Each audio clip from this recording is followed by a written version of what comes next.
Hello and welcome to another Watercolour Wednesday with me, Rebecca Jarman. In today's episode I'm going to tell you how to apply watercolour masking fluid successfully in your watercolour paintings. Stick with me to the end of the video because there'll be lots of tips and ways of actually getting success using this medium. Plus I'm going to show you some paintings where I've used this method myself. So let's get started. So the main objective of using the masking fluid is that it creates a waterproof barrier between the paint and the paper surface. So it allows you to mask off areas and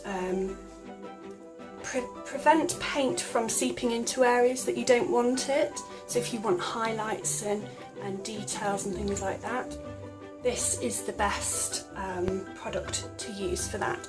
What happens is it enables you to get quite intricate details without having to carefully paint your washes around an object. For example, if I were to be painting a house amongst a lot of trees or something like that, I could mask across the surface of the house and then fully paint on top of it, create all the trees and the various washes without having to carefully paint around that shape. So the masking fluid that I'm using is by Winsor & Newton, and it's tinted a yellow colour, and that's to help you see where you've applied it to the white paper. A really good important thing to remember is to use a dedicated brush for applying your masking fluid.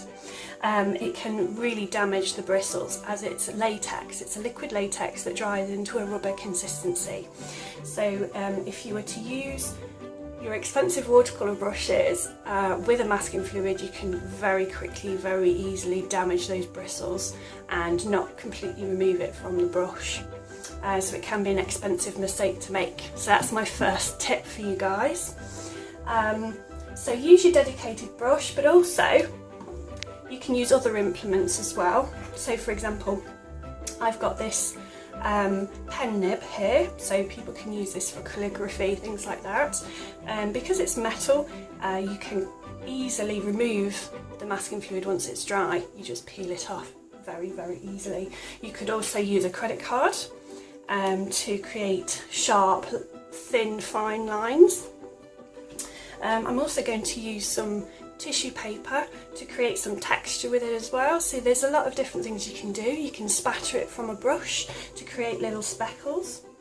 But if you are going to use a brush to apply it in a more traditional sense, I would recommend that you first coat the brush in some washing up liquid.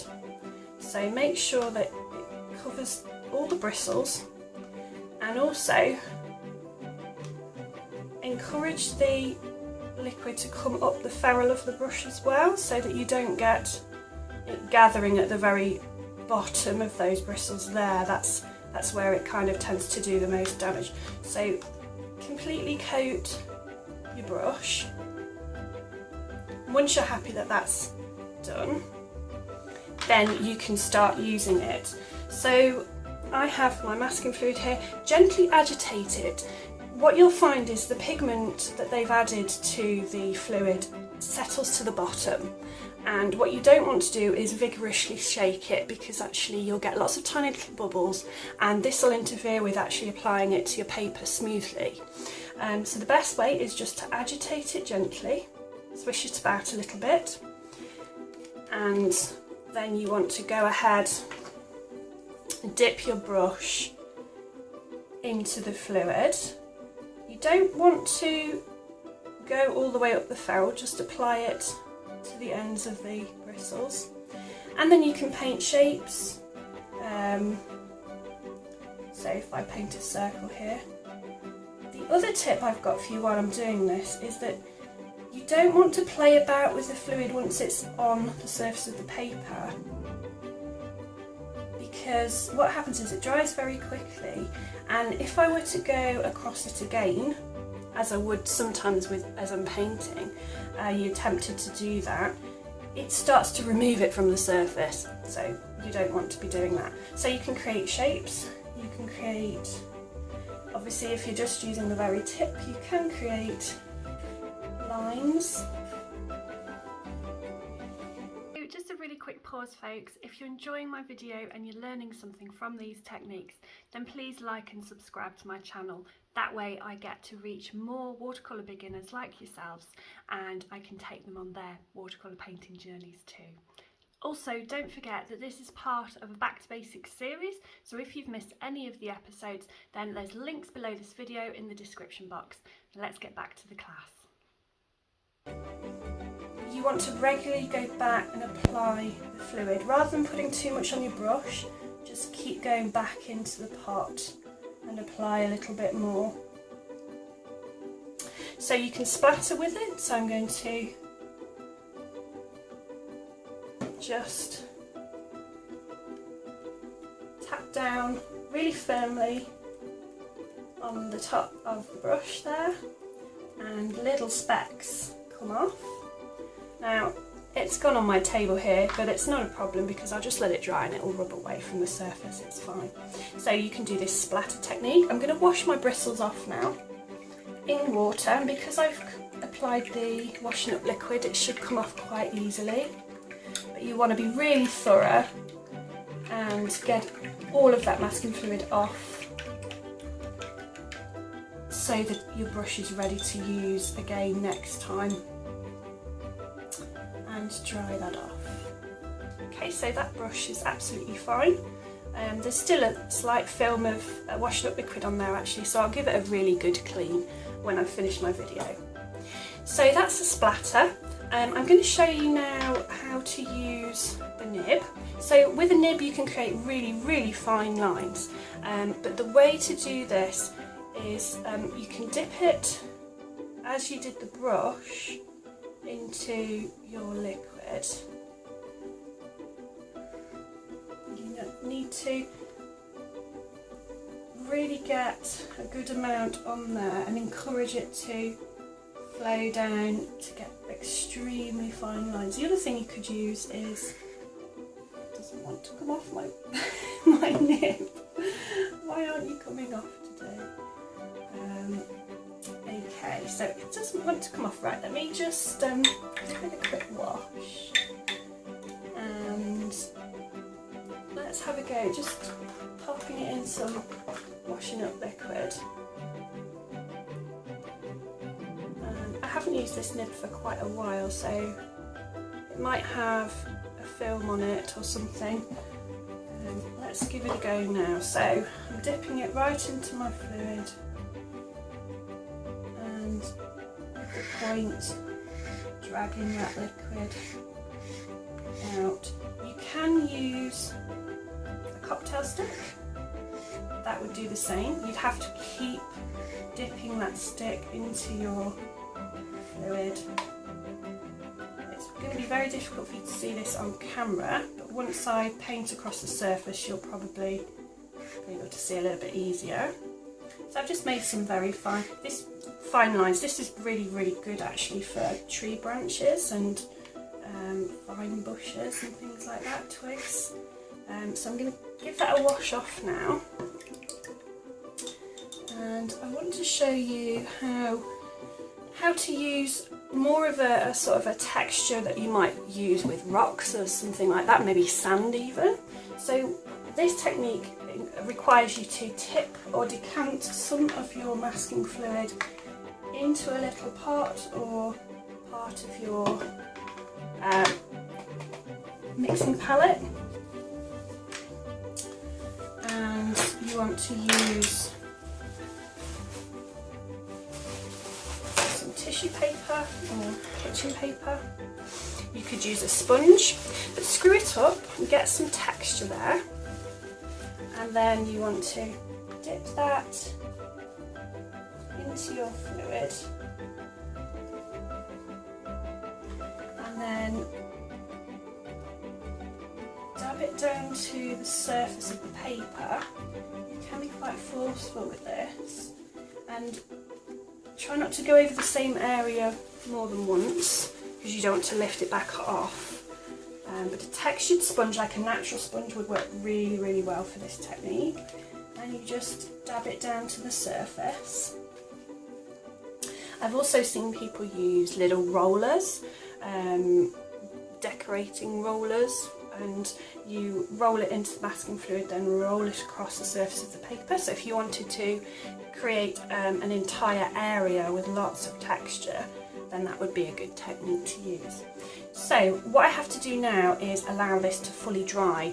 If I go in with paint, it's going to start moving that masking fluid around on the surface and create areas of mess, and it's not going to work. So we have to ensure that it's fully dry for it to create that barrier. We'll come back in 5 or 10 minutes and apply some paint across the surface. Welcome back. It's been about 15 minutes or so, and I've actually speeded up the process a little bit at the end there, just with a hairdryer, so that the sort of the deeper blobs that I use, the spatter from the brush, that was taking a lot longer to dry, so I just used the hairdryer and sped up the process a little bit. I also off camera used my an old card, library card, dipped it into the masking fluid and dragged it to create some lines across the surface. So if I show you what we have. Okay, so now that that's dry, it dries with a sheen, so don't think that it's not dry just because it's shiny. It actually is dry. Just touch it with the tip of your finger and it will feel a little bit sticky, and that's absolutely fine. If it doesn't come off on your finger, then you know it's completely dry.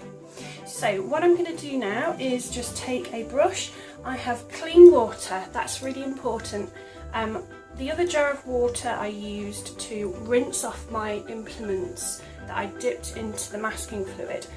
If I then take a normal painting brush and dip into that water, it would then have kind of particles and bits of masking fluid on this brush, and it's not protected by any washing up liquid, so I can easily damage my brushes by not using that clean water. So that's a little tip there for you. So I'm just going to apply some paint across some of this paper. So you'll notice it beads up across the top of the masking fluid where I've applied it there. So this area here was created by the brush. I made a circle, I made a few finer lines, and change colours here. And this area down here was created by the scrunched up tissue paper and then dabbed on, which I think is going to look quite effective. Let's give it a little bit more paint on there. There we go. So yeah, that's going to be great. Then this area here, I used the nib of the pen to drag out some fine lines of masking fluid, because it wasn't actually coming off the pen nib very well. So I found that actually if you put a blob of masking fluid on the surface of the paper to begin with, you can pull that masking fluid out with fine lines. So if you wanted to create a kind of a spidery effect or something like that, that would be perfect. Then let's get some pinks on here. This area here is the splatter, which is a really fun technique. Be great for sort of a snowy scene or something like that. And then finally on the left here, we've got the lines I created with the credit card, which is super easy to do. You're just dragging it across the surface, and it's such a good way to create fine straight lines very easily. Let's just cover that area. Okay, so you can see where the masking fluid is on the surface, and you can now If you wanted to do multiple layers of paint on top, you can do. You could let this dry and then come back in with more colours. That's absolutely fine. It won't affect the masking fluid at all. So you could allow this to dry and come back in with other colours, or just a thicker consistency of paint to create different marks. It's not going to affect that masking fluid whatsoever. You could splatter across the top. You can really do anything you want across the top of this, and you know the masking fluid will remain in place until you remove it. So what I'm going to do is just let that dry. Again, you want this paint to be fully dry before you start to remove it, because what's going to happen is if there's a little bit of a damp area of paint and you rub your finger across the surface, it's going to smudge that paint and it will run and smudge into the white area that you wanted to preserve. So great tip, let your paper dry fully, be patient with it, and you'll have the best results that way.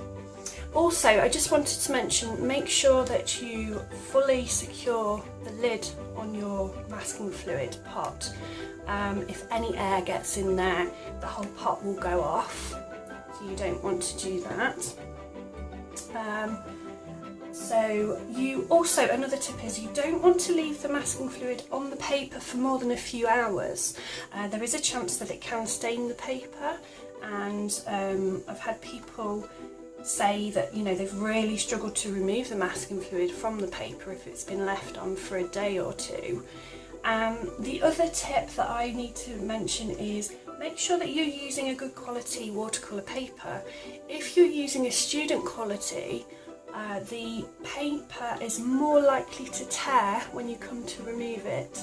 So, you know, the last thing you want is for you to create a beautiful painting and then you come to remove it as a last part and you get these tears and the surface is kind of scuffed up and messed up. So yeah, make sure you're using a good quality paper. I always use 300 gram or 140 pounds. Anything above that is super. Yeah, so those are the tips that I wanted to give you today. I'm going to go away, leave this for about half an hour or so. It's quite warm in here, I've got the heating on, so it shouldn't take too long to dry, and then I'll show you how to remove it. Welcome back everybody. I have left my painting to dry fully. You can use a hairdryer again to speed up the process if you want to, but I'm going to show you now how to remove the masking fluid from the surface of the paper. So the best way is to use the tip of your finger and to gently coax the masking fluid to ball up, and then you'll find that it's much easier for it to remove.